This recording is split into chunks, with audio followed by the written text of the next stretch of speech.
안녕하세요. 안녕하세요. 반갑습니다. 여러분에게 희망이 되는 복지, 희망사다리 조박사 TV 인사드리겠습니다. 자, 이번 시간에는 의사소통과 정서지원 시간입니다. 의사소통과 정서지원 시간. 먼저 들어가기 전에 지금 현재 206만 명 이상의 요양보사 자격증을 취득하고 있고요.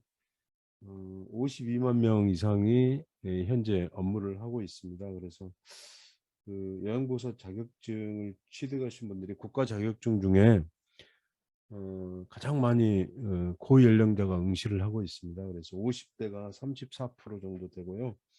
60대가 48%, 그다음에 70대 이상도 10% 정도 됩니다. 평균 연령은 60.2세인데요.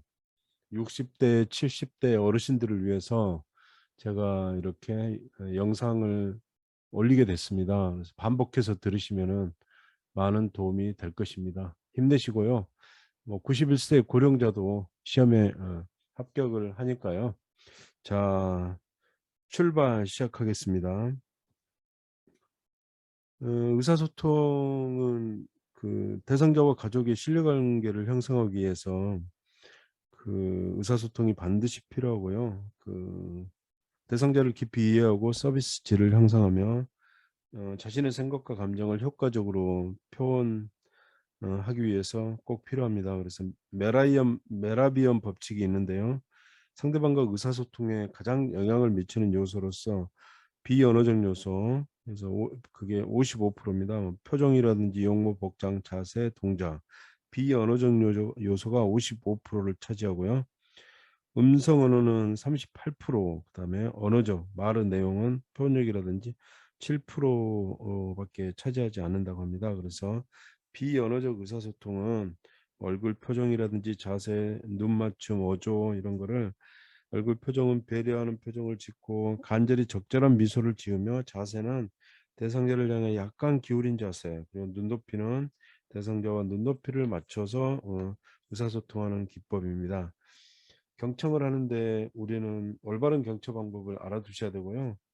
오감을 동원해 적극적으로 듣는다가 기출문제입니다. 그리고 표정을 관찰하며 듣는다. 논쟁에서는 상대방의 주장을 들어준다. 말하는 의미를 이해하고 경청하고 있다는 것을 이렇게 간간히 표현을 하고요. 그것도 기출문제입니다. 그러나 경청을 방해하는 것이 있는데요. 대충 미루어 짐작하거나 끊임없이 비교하거나 미리 대답을 준비하거나 충분히 듣지 않는 상태에서 조언을 하는 것은 경청을 방해하는 요소입니다. 공감적 반응이 있는데요. 상대방의 관점에서 이해를 해야 되고 상대방의 감정을 함께 느낍니다. 자신이 느낀 바를 상대방에게 전달하고요. 그래서 공감적 반응의 예를 잘 기억을 하셔야 됩니다. 그리고 효과적으로 말하는 방법은 자신의 감정이 솔직해지고 상대방의 말을 수용하고 자신의 생각을 정리를 해서 말을 해야 되고요. 분명한 의사 전달을 해야 되고 부정적인 비교를 하지 않고요. 편안하고 이완된 자세를 취해서 대화를 하면 효과적으로 전달될 수 있겠습니다. 효과적인 말하기를 방해하는 경우도 있는데요. 모든 일에 전문가임을 주장하거나 나에게 잘못이 없고 항상 옳다고 주장하거나 나는 부족하고 자신감이 없는 태도를 보이거나 자신은 보호받아야 된다고 생각하거나 자신은 완벽한 사람이므로 비난을 받지 않아야 된다고 생각하는 등 그렇게 생각하는 것은 효과적인 말하기를 소통을 방해하는 것이고요. 아이 메시지 전달법, 나 전달법이 있는데요. 나의 생각이나 감정을 전달할 때 나를 주어로 말하고 상대방의 행동과 상황을 그대로 비난 없이 받아들이고요. 내가 느끼는 바를 솔직하게 말한다가 기출문제였습니다. 그래서 나 전달법 꼭 기억을 해 두셔야 되고요. 수용하거나 침묵하는 경우도 있는데요. 침묵은 요양보호사와 대상자 모두에게 생각을 정리하여 말할 수 있는 시간을 줍니다. 그래서 기출문제였고요. 수용은 수용을 통해 대상자는 긴장이 감소되고 자신감이 증진됩니다. 그래서 대상자의 감정이나 태도를 있는 그대로 수용하면서 지지하는 것이 중요하고요. 말벗하기는 대상자의 신체 심리 사회적 특성을 이해하고 차이의 다양성을 수용하는 마음이 필요합니다. 그래서 대상자와 과도한 그런 의존 관계를 형성하지 않는 것이 중요합니다. 자, 그러면 뭐 의사소통 장애가 어, 뭐 노인성 난청이 있거나 시각장애, 언어장애, 판단력, 이해력 장애, 주의력 결핍, 진압력 장애, 여가 활동 유형은 그 대처하는 방법을 의사소통하는 방법을 꼭 참고로 하시면 되겠습니다. 자, 그럼 문제는 어떻게 구성이 되어 있는지 살펴보도록 하겠습니다. 출발.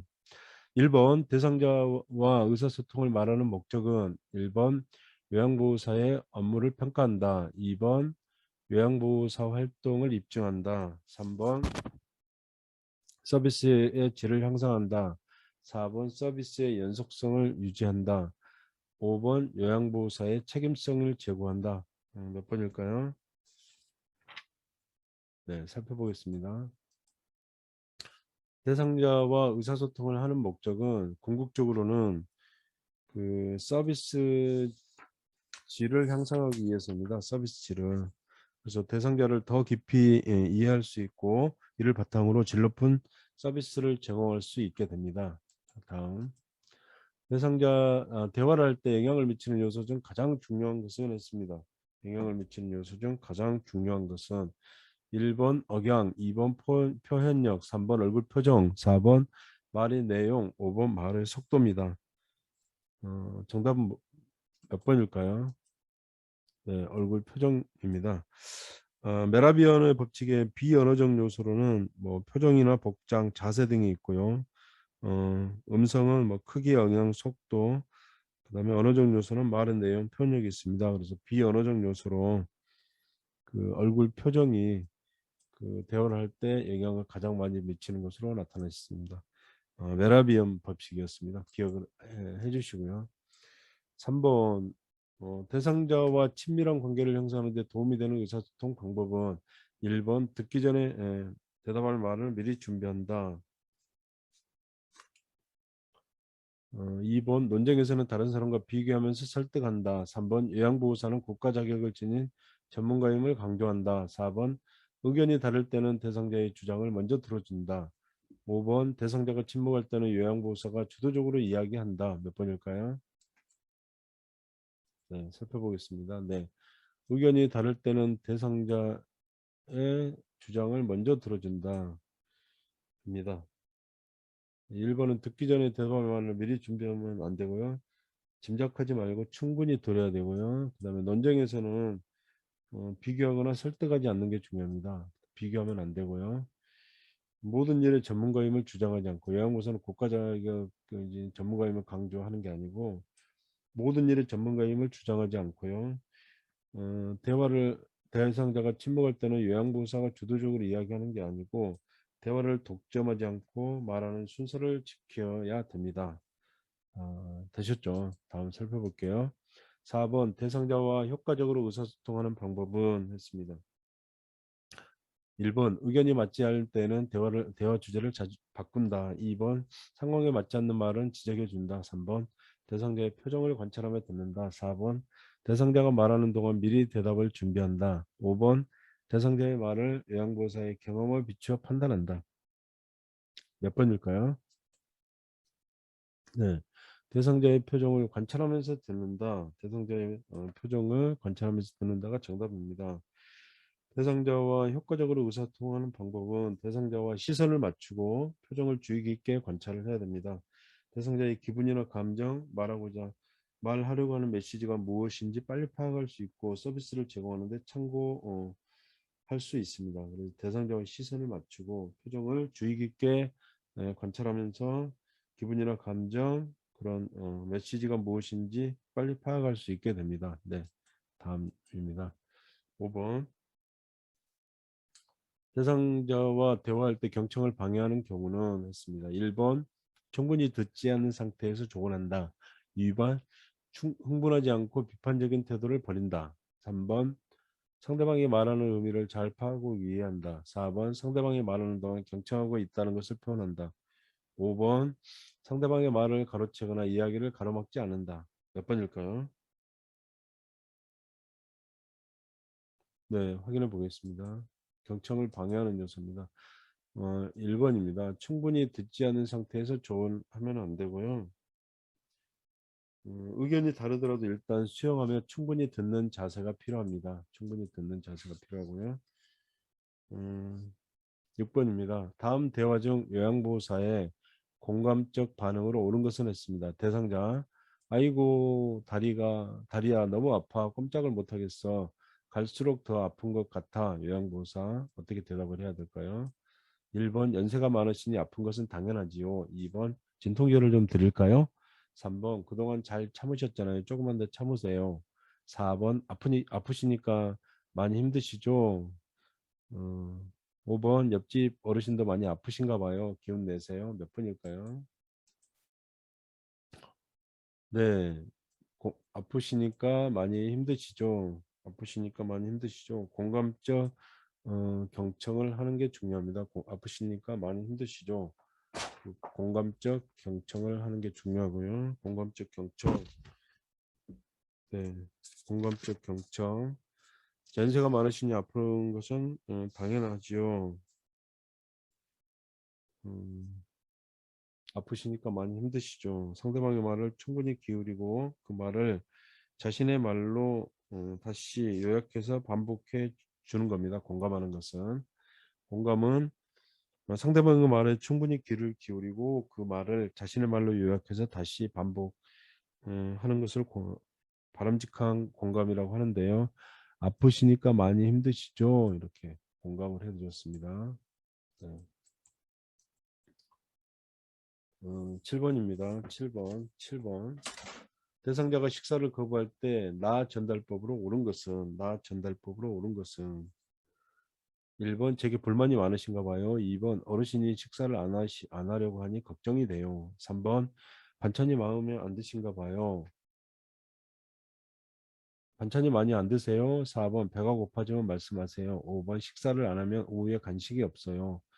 대상자가 식사를 거부할 때 나 전달법으로 옳은 것은 네, 2번입니다. 어르신이 식사를 안 하려고 하니 걱정이 돼요. 어르신이 식사를 안 하려고 하니 걱정이 돼요. 대상자가 식사를 거부할 때 아이 메시지 전달법. 네.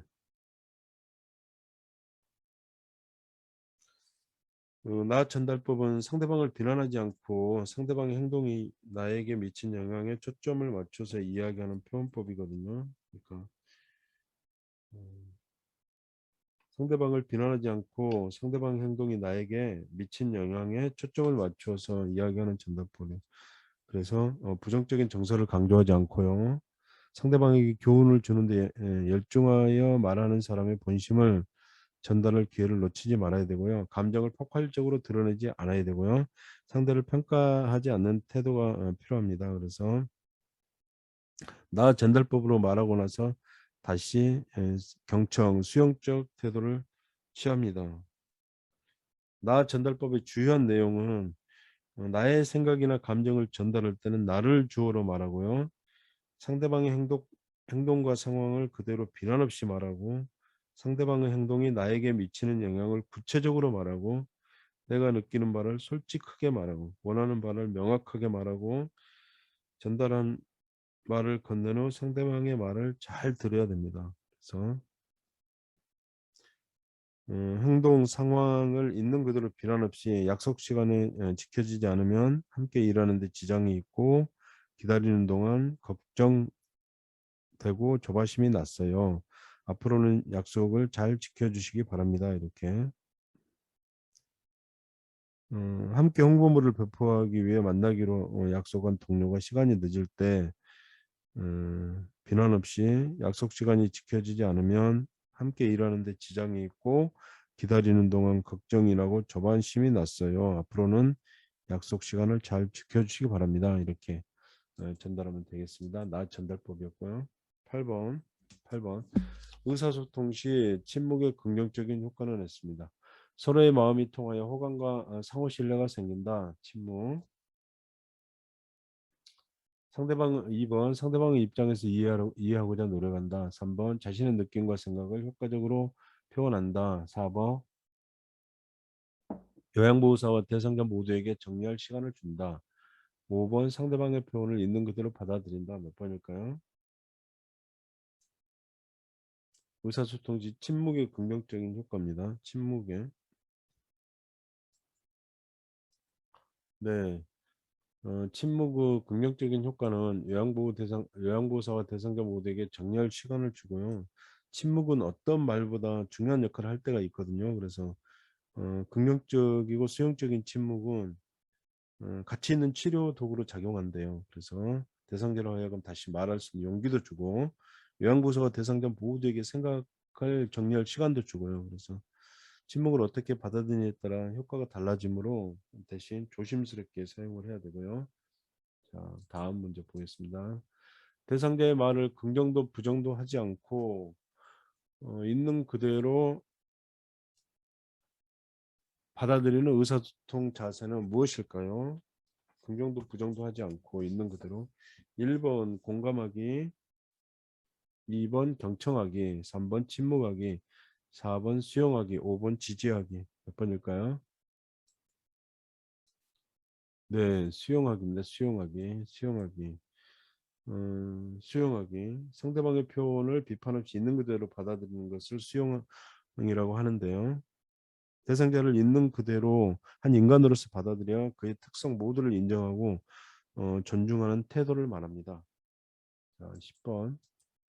대상자에게 좋은 말벗이 되기 위한 요양보호사의 태도로 옳은 것은 1번 대상자와 의존관계를 형성한다. 2번 친해지면 가끔 반말을 한다. 3번 대상자의 기분이나 감정에 주의를 기울인다. 4번 대상자의 삶을 옳고 그름으로 판단한다. 5번 대상자에 대한 좋고 싫은 감정을 표현한다. 몇 번일까요? 네. 대상자의 기분이나 감정에 주의를 기울인다가 정답입니다.